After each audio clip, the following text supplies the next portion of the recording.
Waiting for more people to hop on the stream, but you're here. Hello, Hot Stuff Mags. We are excited to have you. We're waiting for a couple more people to jump on the stream here. Just got a really quick tweet out that we are live.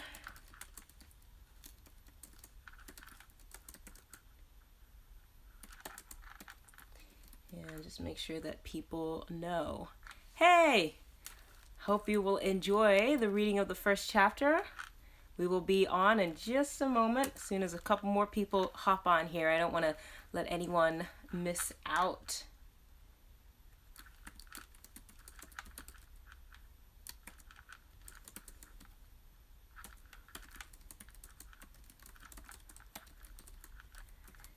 Alrighty, and let me see if I can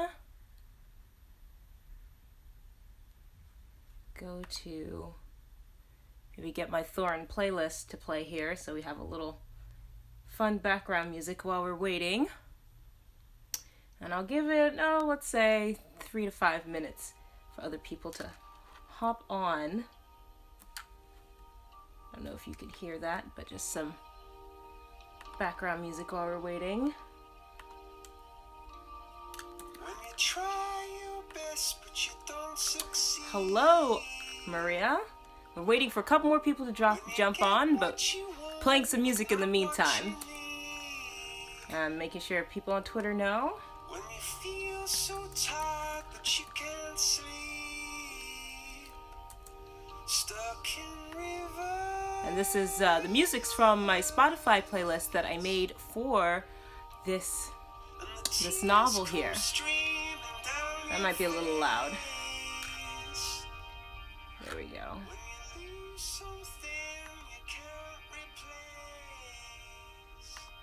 All right.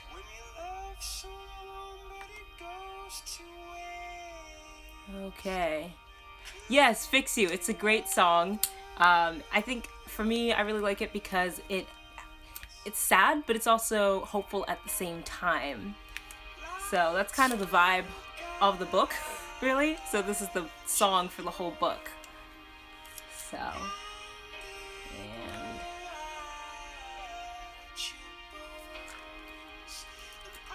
and alright, letting people know that we're live.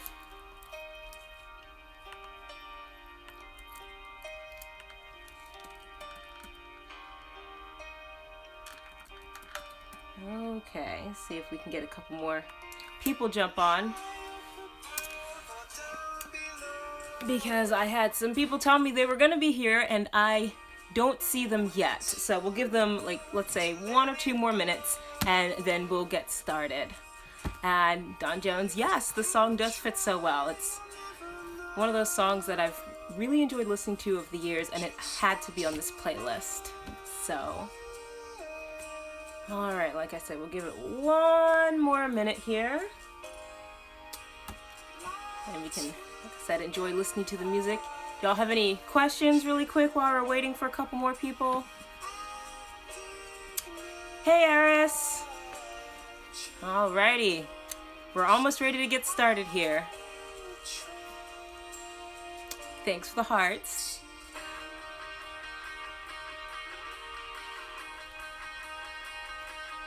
Alrighty. And if you guys want to listen to this playlist after we're done with the live, we can always, you can always go to the posts I've made about it. I posted it on, I think I posted it on Twitter, but I know I posted it in my Instagram stories, and I think I put that in my highlights. If I haven't, I'll make sure it's in my highlights so you can access it later. Alrighty. Okay, and Don Jones says everyone at his work loves the bookmarks. Well, that's good to hear. I'm actually using one of the bookmarks right now to mark my place for where to start, and I love them because, let's see if I can get it like that. They match the spine, which is really cool. Alright, well, let's see. Hopefully some more people will join as we go along, but got got a couple people here, so we're going to go ahead and get started. So actually, before we get started, I just wanted to say my other book, my first book that I've written, Tedenbarr of Lath here, it is 99 cents on Amazon today in celebration of the novel of Thorunn releasing, so I'm pretty excited about that. It's a medieval adventure story and has a cool little map that I drew in the front, and you can follow along with Tedenbarr's adventures as he gets stranded and has to get back to his home. Okay, so as you may have surmised, I like maps in my stories. That's what we're gonna start off with here. And Thorunn, see if you can see it. So this is kind of where we are at the beginning of the story.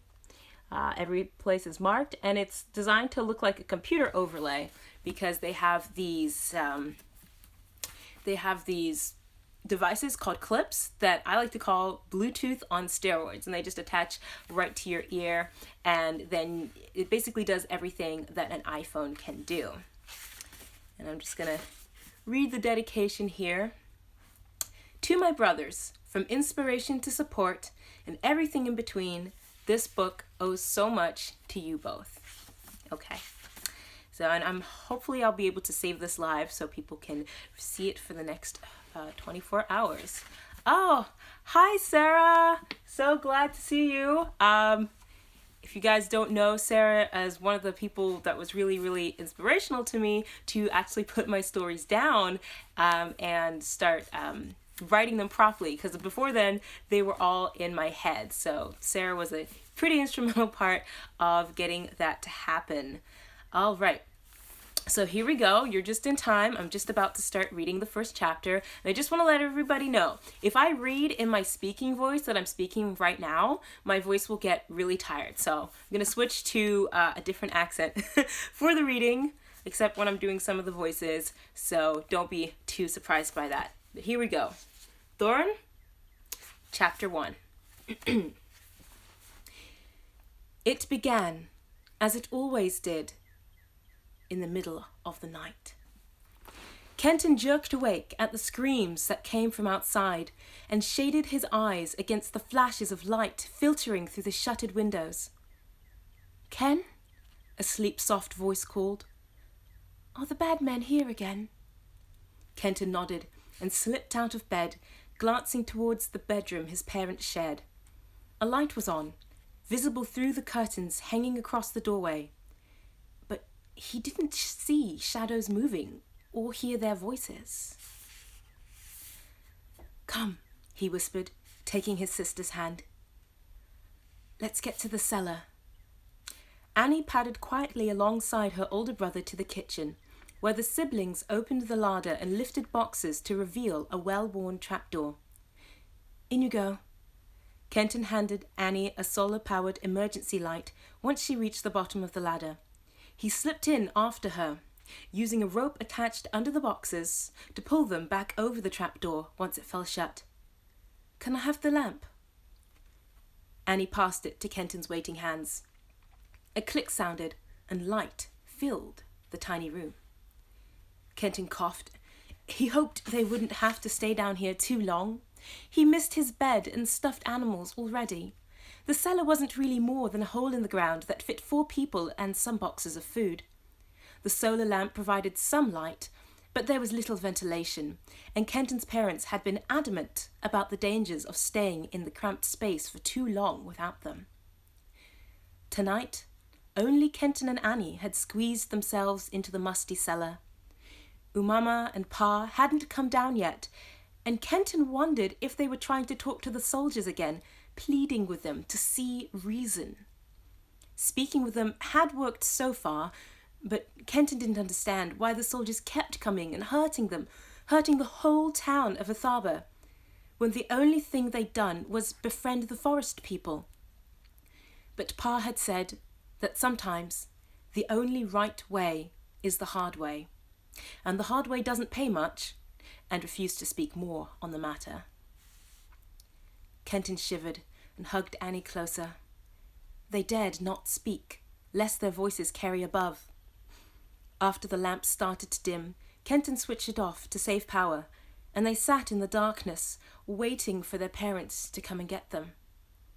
They waited so long that Annie fell asleep, drool collecting on Kenton's shoulder.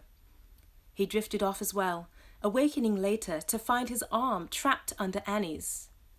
Maneuvering around her was awkward, but Kenton managed and flicked on the solar lamp to check the time. 5 hours had passed, almost the whole night.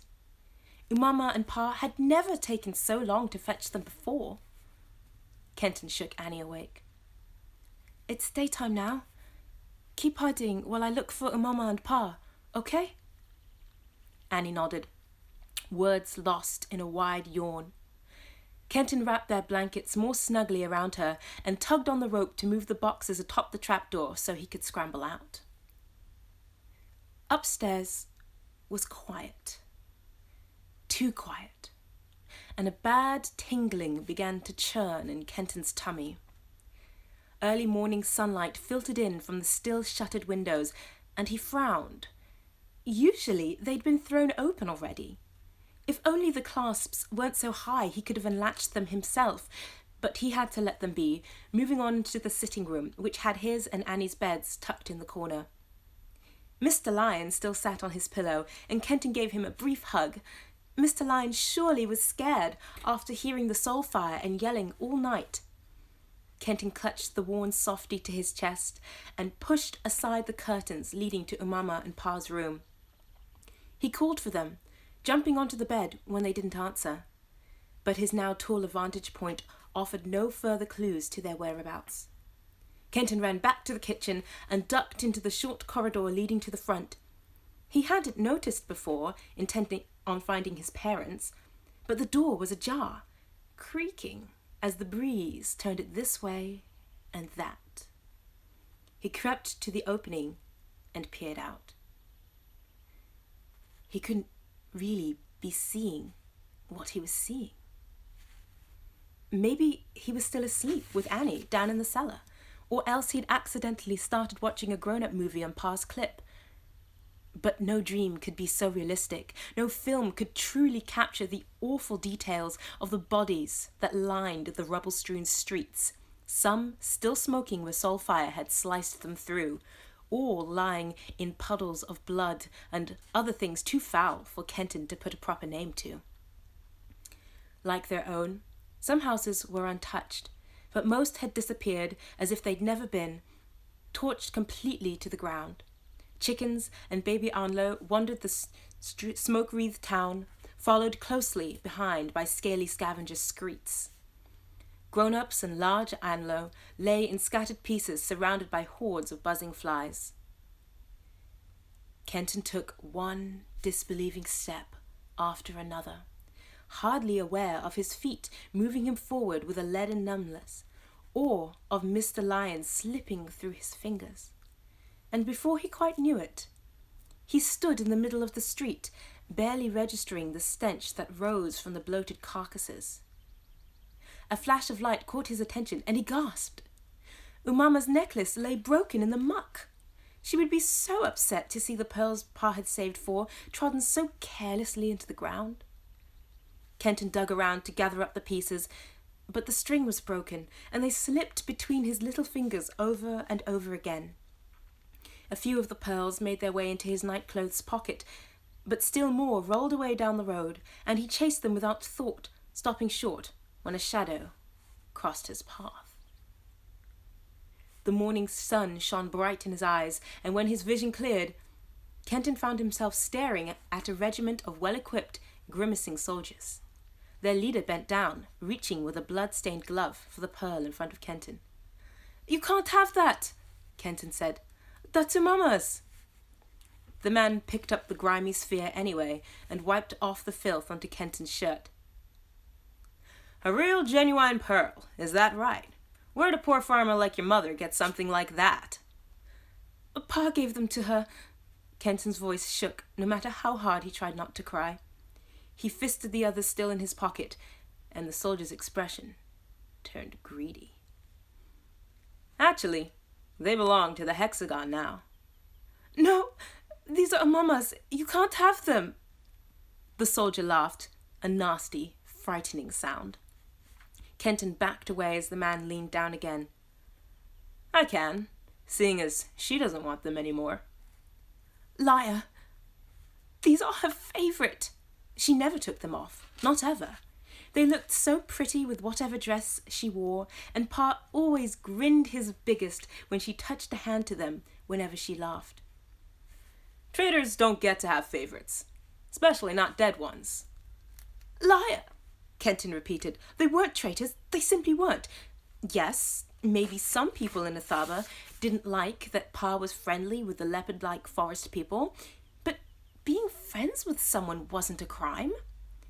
Pa and Umama had sat him and Annie down just the other day and explained that it was very important, in fact, the most important, to make friends with people that appeared different from them.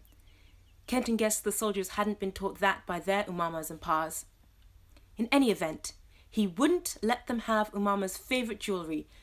She'd need it when she returned from wherever she'd gone. Kenton took off down the street, running home as fast as he could, heedless of the soul fire zipping past his head and leaving smoking holes in the walls he dashed past. He slammed the front door shut when he made it inside, fumbling with the locks and jumping in fright at the small tap to his shoulder. Oh, Annie, he gasped. It's only you. Run back to the cellar. I'll be right there. But when he turned around, those lying soldiers stood in his house, some in the kitchen, others spilling out into the corridor, all poking around, pocketing whatever they pleased. Get out! Get out of my house! Kenton screamed.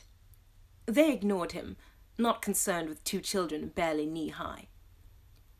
Smooth silicone touched his palm, and he turned round eyes on Annie. Where had she found Pa's soul? Kenton brandished the weapon at the soldiers. Maybe now they'd take him seriously. I said get out! Tears blurred his eyes, and he wished with all his heart that Umama and Pa would step into the kitchen and make the rude, loud thugs leave them alone. Trying to be a hero. The same soldier who'd eyed the pearls with such interest outside plucked the soul from Kenton's hands before he could react. Guess someone has to, since dearest Mommy and Daddy are too dead to bother with such nonsense any longer. Kenton began crying in earnest as Annie's sweet, small voice asked, What's dead? Glad you asked, child. Since your brother doesn't seem to grasp the concept, how would you like to give him a demonstration? No! But it was too late. The soldier ripped Annie from Kenton's arms and pressed the end of his soul against her temple. A brilliant flash lit the room, and between one heartbeat and the non-existent next, Annie's limp body fell to the floor. Kenton started to scream and scream and scream. The soldier sneered. Shut him up! The next instant, Kenton's head exploded with blinding pain, and he flopped to the ground alongside Annie, giant black boots, the last image he saw, the swift crunch of them against the blood-spattered floor, the last thing he heard. And that's the end of Chapter 1. For those of you who tuned in a little bit earlier, hi Elena. I was using a different speaking voice for reading because reading with my normal speaking voice wears my voice out after a while. So I use my British accent. But yeah, hopefully at some point I will be doing an audiobook of this, and it's so much fun to read through. Yes, I see some people have broken hearts. It's a sad first chapter, but one of the things about Thorunn is that even though there's heartbreak, there's also hope. There's also encouragement in unlikely places. So don't give up on this book, because things might be different than they appear. I'll just say that much. Well, Chapter 2 does pick up 9 years later with a different character, Lane, because these are the two characters, the main characters. So we've got Kenton and we've got Lane. So the story picks up 9 years later when they are both 16, and Kenton, we find out in chapter 3, has been taken in by the Lokian Cleotan people. The Lokian is what the humans call them, and Cleotan is what they call themselves, by the Cleotan people who live in the Hinnom Forest, which, again, if we look at the map, is right here. So this is where Kenton used to live, and then this is where he lives now. And then Lane, he comes in at the spaceport from Earth, and then he goes to the town of Ithaba. And something that's really neat that we have in chapter 2 is this beautiful illustration. Yeah, I'm trying not to give too many spoilers away. But we have this beautiful illustration that was done by Don Jones, who also did the cover, and a bunch of other cool illustrations that I don't want to spoil for you, but there's a couple more tucked away in here. Yes, I love maps too, so I knew I had to include one. And, my goal is to make the writing descriptive enough that you can picture everything without needing the map, but I always like maps myself, so I always make sure to include them, and then you can follow along, and it's more fun that way. And like I said, it's supposed to look like a computer overlay. Kind of imagine it being like all green, like on a computer screen. You kind of see like the lines, like it would be like a grid, and like the little exit button, the battery. So you're welcome, Sarah. I'm glad you enjoyed the reading. The book is available to purchase from Amazon. You can also purchase it at Barnes & Noble's online and some other places that are linked in my bio. And it's paperback. It's also there's also an ebook version, and you can also request it once the libraries are open again at your local library, and that actually really helps everybody, because you get to read it after the library gets it in, but then when you return it to the library, a bunch of other people get to read it too. So if you can request Thorunn at your local library, that would be super, super, super awesome. Like I said, once things get back up and running again. But yes, I'm really excited about this book. A couple other things that I wanted to mention. Again, just as a reminder, my first book right now is 99 cents on Amazon. So the Kindle version, that is. This is the hardcover version, which I really love how this looks. But 99 cents on Amazon today in celebration of Thorunn releasing. And let's see, here's a couple things that I wanted to say. All right. Oh, yes. So on the back here, we can see this paw print. That is to symbolize Bo, who isn't quite a main character, but he's really, really important to the story. He's Kenton's best friend, and he's a Cleotan. So he's one of the forest people that live in the Hinnom Forest, and he has the ability to shift back and forth between a humanoid form and like a panther form. So it's really neat if you go to my website or my Wattpad through the link in my bio, you can read all about the marvelous misadventures of Bo. No, it's the many misadventures of Bo. I'm sorry. The many misadventures of Bo, and it's kind of like him giving an interview about a story about his life when he was younger, and his perspective of the events that happened in the first chapter. Because for him, they can see Ithaba just in the distance. It's so far away, it's like a speck, but when the town goes up in flames, the smoke goes up, and Kenton's father, Christian, was friends with the forest people, and so they start to get a little concerned when they haven't heard from him in a few days. And so you get to hear Bo's side of the story and his backstory a little bit, and how he reacted to Kenton before they became friends in the many misadventures of Bo.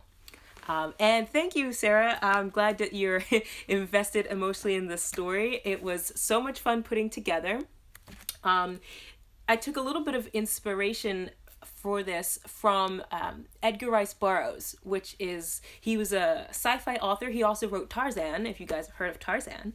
And he was actually friends with Walt Disney. So Walt Disney actually promised him he would make a Tarzan movie, and out of all the Tarzan adaptations, I do like the Disney version the best. But Edgar Rice Burroughs wrote a series called The Princess of Mars, and a lot of old sci-fi stories are like westerns. You just kind of set it in space. So your horse is your spaceship. The strange places and unfamiliar peoples that they were encountering in the Wild West, sci-fi authors would write that into being universes and different planets and different cultures. And you can see how actually Star Trek kind of carries that tradition on. But the Edgar Rice Burroughs, The Princess of Mars, one of the things that I really enjoyed about it was like he sets them on these, and has a couple other series as well, sets them on these different planets, and it's sci-fi, but at the same time it's like prehistoric because it's like dinosaurs and stuff like that, and that might be a little bit of a spoiler too. So there's some cool megafauna in here because it's a different planet, so there's different animals. And like I said, they have the shifter people who can shift back and forth, and the humans are very distrustful of them for a reason that you will find out as you go along through the story. So I know I've been talking a while. Does anybody have any questions for me so far?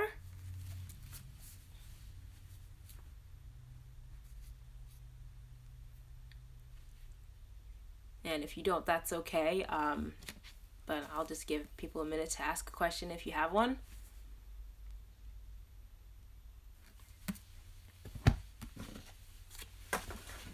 All right, well, let me talk about a couple other things. And of course, feel free to ask questions anytime. I wanted to say that I now have restocked up on my bookmarks for my first book. And I really love this because it's neat. You can see there are two different colors here on the back and the front to really pop the design. This is representing some of the pirates that fight, and this is representing some of the parts of the novel. Oh, good question. How do I pronounce some of the alien names? Let me turn to the glossary at the back. Do you have a particular one you want to know how to pronounce, or just I can read any one? Because I know there are some there are some that people trip over. Let's see. Well, you know what? I'll just start at the top of the glossary and work my way down. So we have Onlo. You can say Amlo if you want as well, but they're the pack animal that roams the Cerrado. Then we have in number 2, Bowman's disease, which is pronounced in the Cleotan tongue, Raxel Sish. Then we have, jumping down to the Rius Maximus. That's a interesting one because I created the Cleotan name for it and a lot of Cleotan words based off of how I would imagine like people who have like feline characteristics would say something. So the Rius Maximus are dangerous, scary, something that you would want to stay away from you. So I kind of incorporated hissing into it, and you can say if you want Kasari, but I don't think that's as interesting as going Kasari. That's how you pronounce that one. So it's like how a cat would be like, oh, that's dangerous. And there's a very similar word to that if we jump to the end here. If you're just looking at it, it looks like Vissingreer. But again, you want to pronounce it kind of like you're growling at it. So it's Vissingreer, like that.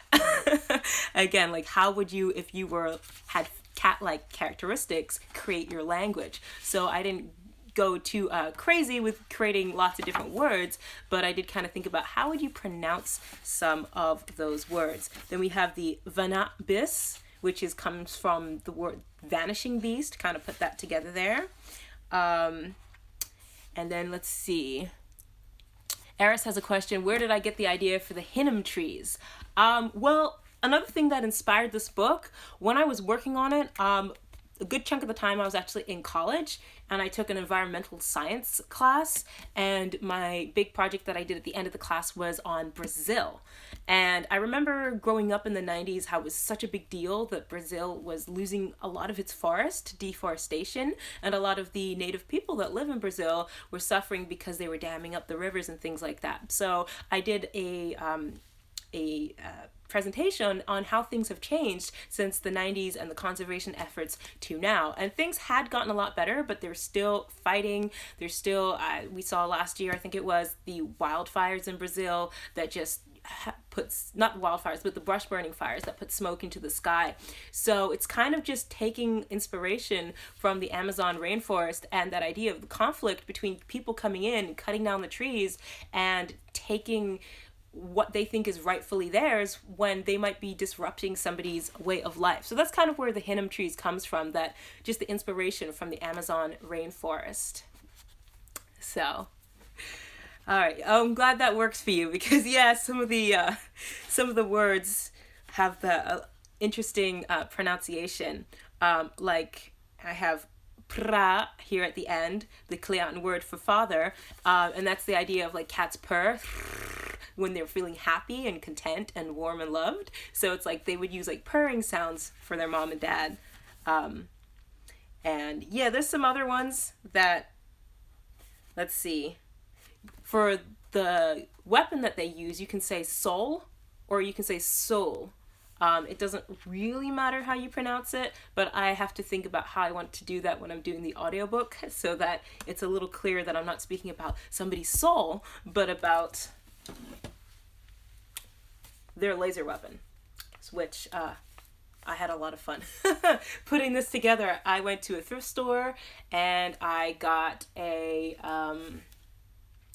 it was like some kind of toy gun, and I repainted it, spray painted it, dry brushed it with acrylics, and went ahead and put some really cool stuff on it here. So I mentioned the other day, and well, actually in my video that I made, and I mentioned in some of my pictures on Instagram that I'm actually cosplaying today as Lachelle Michaels, who is one of my characters from my book.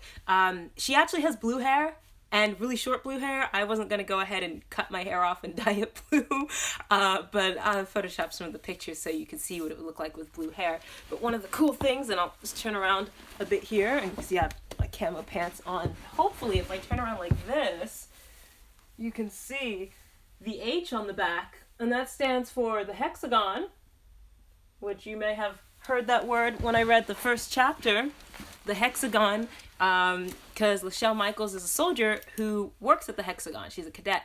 And one of the things I wanted to convey in Thorunn, that even though there are definitely bad guys and there's definitely good guys, there's people that are just caught in the middle. And Lachelle Michaels has been a really interesting character to use to explore that.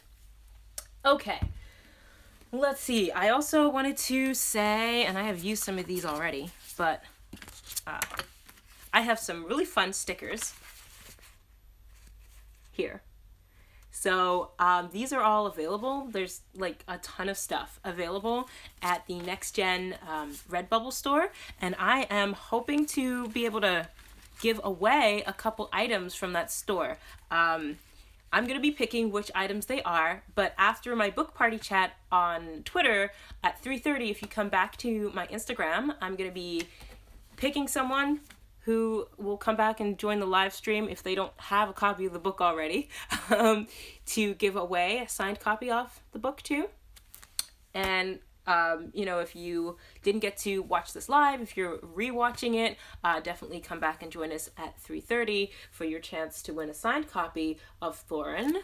Hi, Becca. Good to see you. You missed reading the first chapter, but I'm going to try and save this to live, hopefully, so that you can see it later. And I will be back on at 3:30 to give away a signed copy of this, and then also some cool Thorunn items. And let's see. I think that's all for right now. But Next thing I'm going to be doing is going to the book party chat on Twitter. So if you think of some more questions, just pop over to Twitter. You just type in the hashtag book party chat. It's all one word. And you'll see at 2 o'clock, I'm going to be answering some questions. So what you want to do is think of your question, at me, or tag me, put, at ETJ Writes when you're on Twitter, and then put your question, and then put hashtag book party chat. So when you do that, you'll be able to ask me any questions that you might have thought of after this live stream ends, and then I will go through and recap some of those questions after the book party chat. So that is, I think, where we're going to stop for today. But thank you to everybody who jumped on and heard me read the first chapter of Thorunn. I'm super, super excited about it. Like I said, it's available to purchase from Amazon. Other book retailers actually do have a link on my website where if you want to, you can purchase it directly. Support me that way. And there we go. My debut sci-fi novel. I really loved working on it, and I hope you all enjoy reading it just as much. So I will see you guys a little bit later. Make sure you tune back in. Bye!